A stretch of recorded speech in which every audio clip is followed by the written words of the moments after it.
You may have heard of Mansa Musa, one of the richest men to have ever lived, the king of Mali who lined his path to Mecca with gold and put his kingdom on the map, literally. But have you heard about the one who made him king? Before Mansa Musa, there was Mansa Abu Bakr II. He was Mansa Musa's brother and king of the Mali Empire. So how did Musa become king? On his legendary journey from Mali to Mecca, Mansa Musa crossed paths with Damascene historian Shihab al-Umari and told him how. The monarch who preceded me would not believe that it was impossible to discover the limits of the neighbouring sea.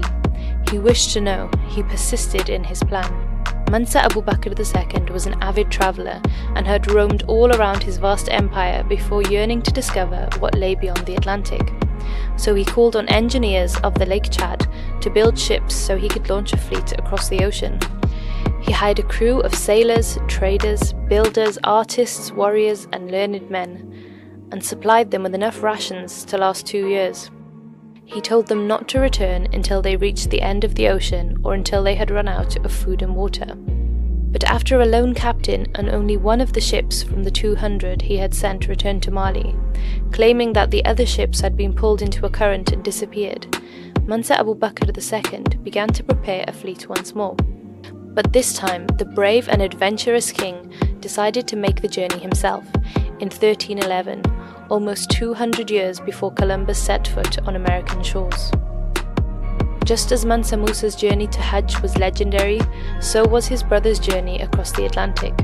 A great leader, Mansa Abu Bakr II travelled with his men on 1,000 ships and sent a further 1,000 ships with supplies, trade materials, crops and animals, and of course gold, which was abundant in his kingdom.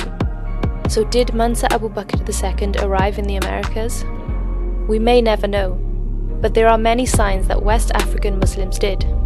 Some of the strongest evidence comes from the pen of Columbus himself, who wrote in his journal that Native Americans confirmed black-skinned people had come from the southeast in boats, trading in gold-tipped spears. Not only were these spearheads described as guanine by Native Americans, which was the Mandinkan word for gold, the language of the Mali Empire, but chemical analysis of those spearheads found that the gold most likely originated from West Africa.